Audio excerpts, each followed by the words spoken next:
Topic of my talk today is BIM for landscape design. There's been a lot of talk about BIM for architecture, BIM for infrastructure. There's not much about landscape design. So a lot of the examples you see don't really touch on landscape design. When you start talking about landscape, it's often pushed to one side. So we're hoping to just give you an insight to what the Landscape Institute are doing at the moment. Just reiterate what we just said there. I'm Sales and Marketing Director at Keysoft Solutions. I'm also the Product Manager for the Keyscape landscape design software. But importantly, I think from my point of view, I'm not here talking today as a software developer, which is quite strange really, because I think it's the software developers that have pushed the BIM message quite strong. So I'm actually an ecologist by training and a chartered member of the Landscape Institute. And I've been working for about 12 years working in local authorities as a landscape architect. And for the last 15 years or so, I've been working with BIM-based software, whatever that is, to develop applications for landscape profession. As I mentioned, the Landscape Institute formed the working group about 2 years ago with a need to try and promote BIM within the profession and what it actually means to the profession. The views today, obviously, caveat that, things are changing. The presentation we started 12 months ago changed over the 12 months, and things will continue to change. So things I'm presenting today may or may not be relevant in 12 months' time, certainly may not be relevant in 2 years' time, and things are evolving. And that's the key thing to it all. It is an evolving process. What I'm going to cover in the next 10 to 15 minutes is just review what the Landscape Institute are doing to promote BIM within the profession, to get an understanding of what that is, and what we're looking to do in the future to extend that BIM knowledge within the landscape profession, to try and achieve, as we mentioned, by 2016, level 2 BIM maturity. Where we are, we've just completed round 1. Round 1 was basically a set of seminars, and it all kicked off with the Landscape Institute sending a lovely email out to everybody about 18 months ago saying, please declare your level of BIM. Everyone was scrambling off to the top of hills, screaming, phones were going ballistic, what's this mean, what's this mean? So that was the impetus to say, right, we're setting up some seminars, come to the seminars, start talking to us. And that's what happened. So we set up 6 regional seminars where we presented the basics of what BIM means. It's a very base level. As you said, there's probably 15, 20 pages of documentation that define BIM, but we tried to come down to some simple principles.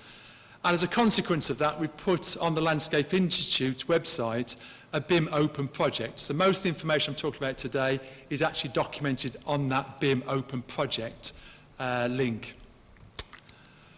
So why is BIM important? That was the thing we started asking. Obviously we talked about, or you're all aware of the paper, March 2011, that kicked it off. The government have obviously changed their ballpark a few times. We started off, I think it was £30 million projects, then it came down to 5 million, came down to 0 and affecting everybody. Now it's gone back to central government, procured projects. So it has moved, the goalposts have moved, but essentially what we're looking to do is try and achieve a level 2 BIM strategy or maturity by 2015, beginning of 2016. There's 2 things that are happening at the moment, and this is coming quite strong from the landscape profession particularly, and everybody else. We've obviously got this government push towards this deadline, but what's happened also is that people are saying, well actually, if these BIM executions and these BIM strategies are going to be useful for me, why do I want to wait to 2016? I need to start implementing things now. And what's happened is the actual commercial side is starting to pull. You get a lot of architects, a lot of construction companies, a lot of large multinationals now starting to want to execute BIM now, because if it's going to save them 20% or whatever in the future, why wait 2 years to save 20%? I want to save it now. It makes sense to start looking at it now. And as a planning point of view, you can't jump. It's not like a light switch. You can go from A to B. It's a process you've got to go through. I just put this up just to cover a few key elements. There's a few things here this is the BIM definition that the task group put together, but there's some key elements in there. Obviously, it talks about virtual 3D models. The one thing that the landscape, when we did our seminars, the one thing that got hung up a lot was the 3D side for landscape. I'll talk about that in a second. It needs to be data rich, because if it's not data rich, you can't make informed decisions. Obviously 3D helps you understand things, but the information you get is critical. Because if you can't have that information, you can't make an informed decision, you can't look at options, and therefore you can't answer questions. So the more information you can get, the better informed that is, the better answers you'll be able to deliver. But you can't do that in isolation. So it's all about moving that data amongst the design professionals. The key objectives, which if you've probably read the report, are effectively the fact you work in a virtual world. If you create something in the virtual world, make the mistakes in the virtual world, as soon as you put that spade in the ground, your costs go up. So if you can get it right in the virtual model before you start working on site, you're going to make savings. It's looking about a 20% reduction overall in capital costs and carbon. The one thing that we did stress, because everyone started panicking, as soon as I mentioned 20% savings, everyone thought 20% savings in salaries and costs and fees. It doesn't. In fact, what we are finding at the moment is anybody that's engaged with a BIM project can charge more and are engaged longer in the project than they are if they're not in a BIM project. But what it's trying to do is actually make sure you get better informed decisions, because that will reduce your costs further down the line and make your project more successful, and avoid silly situations like this where you have to go in after the event and create a manhole cover that's got a bit of grass in, and that grass will probably be dead in 2 weeks' time, 3 weeks' time, as soon as you have a dry spell. But what it's not about is software. A lot of software vendors, we're Autodesk resellers ourselves, so if Autodesk hear me to turn this bit off, they won't be very happy, but it's not about software. You can't actually buy BIM in a box. Just like you can't buy landscape architecture in a box, you can't buy architecture in a box, you can't buy engineering in a box. It is a process, but software does help in that process, exchanging the data. There's two elements as well. A lot of software vendors will say, buy our software and you're BIM compliant. There's two levels of BIM really. You yourself can develop a BIM strategy in your organisation that works for you, but if you're engaged with clients and suppliers and other contractors who are just using pieces of paper, the BIM project is not a BIM project. So there's two elements to this. There's you developing your own BIM strategy, but also as a project, there's the big BIM picture, and that's where we're way away from things at the moment. The small BIM is potentially achievable, your 2D, 3D, etc., but the bigger BIM is certainly away from 2015, 2016. As I said, software only really supports that process. It helps with the data exchange. As you mentioned, the principles are really to do with the BIM are in BS 1192 in the past. But what we're looking at, so what we try to do, from all that information we put out to people, we said let's try and understand what level BIM maturity means, or level 2 BIM maturity means from a landscape point of view. And we came up with 3 basic pillars. One, it needs to be 2D CAD as a minimum. It needs to also, where possible and where practical, be 3D. For landscape, it is a difficult situation to try and manage large tracts of land with large planting in a single model. So it has to be quite well managed. And invariably, some of the projects landscape architects are involved with don't necessarily need a detailed or even a 3D model at all. So it needs to be managed 3D, but what it's all about is information exchange, making sure the data you prepare, you create, can be passed or received and passed on to make better informed decisions. And what we try to stress to people, it's not about the how you do something, it's about the what you deliver. If I use Vectorworks or AutoCAD or Keysoft, it doesn't really matter. It's what I deliver to my client that's important, not the software that created it. Obviously, if you've got the same software, you can make that transition easier, potentially, but it isn't about the software. It's about the information being transferred between the different applications. In terms of landscape software, obviously probably most of you are aware of the software that's on the market at the moment. Most of them, coupled with 3D, can deliver a level of 2 BIM maturity. I say A level, because they can produce the 2D data, the 3D data, and the information. But it's only a small part of the picture. It doesn't produce your management plans, your master plans, everything else that goes with that, your maintenance schedules. That is all as part of the overall project. But it just gives you a snapshot of what it can achieve in a sort of dynamic nature. So as you change something in 2D, it reflects the 3D and the schedules. Some of those software like the Keysoft and LandFX offer exports to Revit, so you can be working in your 2D CAD environment and export your data to 3D. It throws it up into 3D inside the Revit model. And Vectorworks offers a IFC export as well to Revit. There is another application called Eagle Point, for Revit. They do an application called LandCAD. I haven't got good reports on it, but it is it's a landscape-based application that works on top of Revit itself. One of the things that came back from the presentations was the 2D and 3D question. I think the essence of what we're talking about is that you can't have, for landscape purposes, you've got two types of elements. One is you've got to create a three-dimensional model for consultation and to visualise, because what most landscape architects do is produce a plan very similar to this, where they've got detailed planting as the contractor will plant them in the ground today, supply and plants. But that's an evolving project, an evolving and growing being. So in 20 years' time, you will be starting to thin those plants out. At the moment, software isn't intelligent enough to be able to thin things out. So what we're having to do at the moment is develop a strategy for working with the specifications in 2D, which are going to be over-detailed in many cases, and you don't really want to be able to put all that detail into a 3D model. You don't want all those trees to be specified, because if you do, the model's going to be almost unworkable. And again, the other thing that came through was the ability to work with growth and images.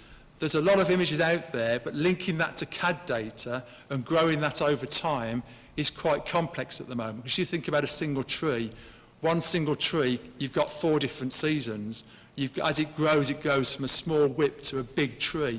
The transitions for all that, for one single tree over the lifetime, is quite phenomenal for a bit of software to handle.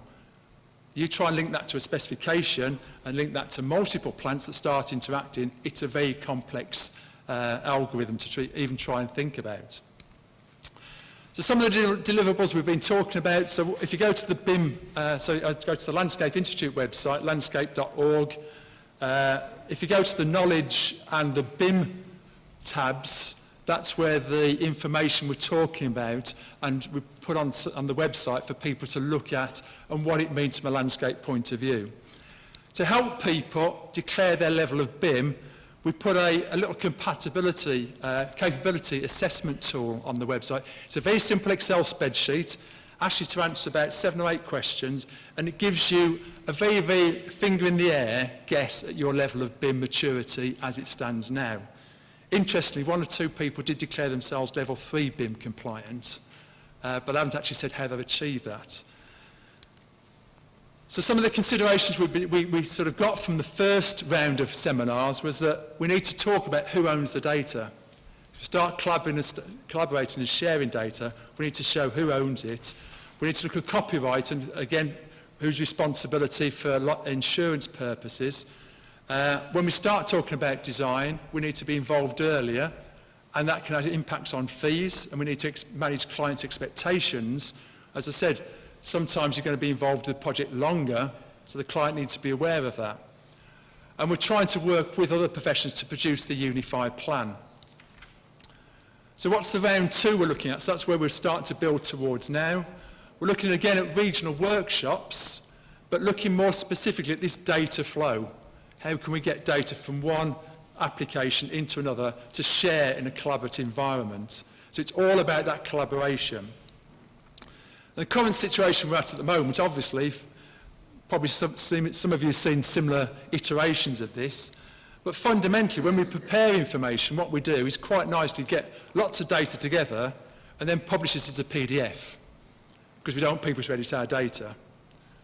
And what that does is actually removes information from the model which can be important to make informed decisions later down the line. So one thing we're trying to get people to do is streamline that process. Pass data on. You've got to pass data on. If you hold it back, how can people make informed decisions if they haven't got access to all the data that's relevant to them at the time? So what we're looking to do as part of this second round of events is to take a simple project and take a golden thread, to take an item that we can say, right, this from a facilities management needs to be factored in for. So we're going to take some, for instance, it could be a composting area. We need to look at what material's coming off the site, what volume of material, to factor in how that's going to dictate the composting and how that composting is going to be used in the overall management of the site. So that's what we're trying to do within the project itself, to show how something that you involved within the design has an impact on the facility and the ongoing management of the project. And what we're looking to do, obviously, is get collaboration all the way through that process to prevent that dead end passing on of data. And this is the model we're sort of using as an idea that basically all the data comes together, we move towards a facilities management, but data can be pulled out, managed, considered, and put back in again. So we can make changes as the design evolves and see the impact of those changes going forward. The idea of all of this is to produce a facility that's a cost-effective facility for somebody to manage. When we start talking about collaboration, it's all about really producing structured, consistent data.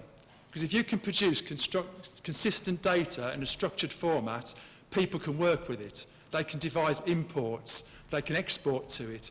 When you've got random data all over the place, how can people build something in that format? So it's really about producing that information in a standard format to allow people to make better informed decisions.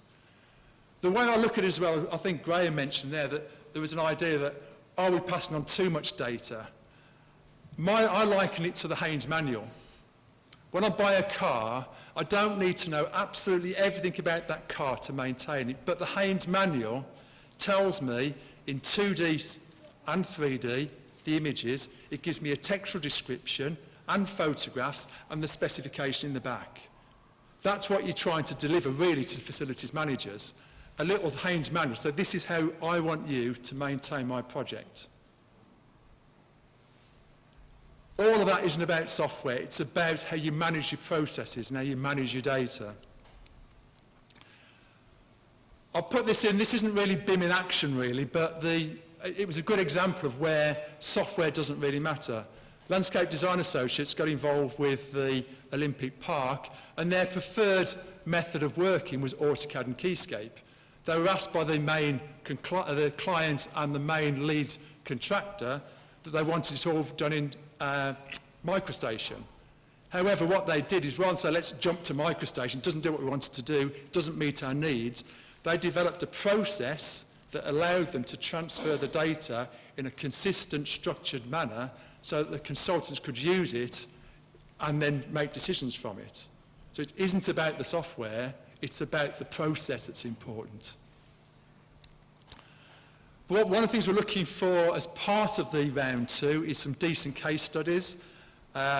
We've got the Build Qatar, which was mentioned earlier. The Sydney Live was also just recently finished. Hopefully there's some good case studies coming from that to show how collaboration works, particularly from a landscape point of view, because at Colour Urban Design locally, we're involved with that process. But as a institute, there's a couple of things we're trying to also look at. One is obviously product data sheets, trying to define the landscape and the soft elements. If you look at all the data we're talking about at the moment, Kobe, everything else, none of it actually defines anything to do with soft landscape. That's great because, and nobody's actually interested in it because they're all sort of concerned with their own profession, which means the Landscape Institute have got the ability now to define what the structure of that data is from a soft point of view, the soft landscape point of view. And the product data sheet will just be a very simple data sheet that tells you about the heights of the trees, the leaf colour, the flower colour, soil tolerance, etc. But it's a common data sheet that can be populated for different types of plants. If it's in a structured format, then we as software developers can write an import for it. We can write an export to it. We can start using it. And also, we're looking to do a similar thing with Kobe, a bit more difficult, obviously, but again, just find a way of being able to transfer data more simply between the applications. And we mentioned earlier again about IFC, Industry Foundation Classes. Again, what that fundamentally is, it's the data that goes behind the object, and a definition of the object describes the object as well. So that allows potentially software developers to build the feature from the graphical information described, but also attach the data as well. So it does give us an opportunity for data exchange. And just as a final summary, just some of the benefits we try to explain to landscape architects. The benefits of BIM for landscape architecture, obviously, is you can start doing very simple things. The obvious one is cost assessment, cost analysis. You can start factoring the maintenance costs over the lifetime of the project. 3D is quite important to present to customers and to clients to sell the scheme, but actually it's a very, very useful tool to validate to you that your project is going to work. It also explains to other people in the project what the implications of your design in 2D or 3D are on the overall project itself. And you need to start looking at clash detection. Obviously, trees grow, their roots grow, they'll impact on services. So it allows you to start looking at treatments and also the positioning of those trees, because that will affect the proximity of trees to buildings, how that impacts on maintenance in the future, but also the carbon and the lighting effects. So as a tree grows, it adds more shadow, which adds more protection to the building over the lifetime. And being able to make the right choice of plants. Do you choose this tree over this tree, given the maintenance implications of this tree over this tree? So you can have a fast-growing plant which has a high impact on maintenance, or a slower-growing plant that has a less impact on maintenance, but it won't achieve maturity for an extra 20 or 30 years. But without that information there, you can't make those decisions. So hopefully, in about 15, 20 minutes, I've just gone through what the Landscape Institute have done up to now and what they're trying to achieve over the next sort of 2 to 3 years and beyond in terms of BIM deliverables.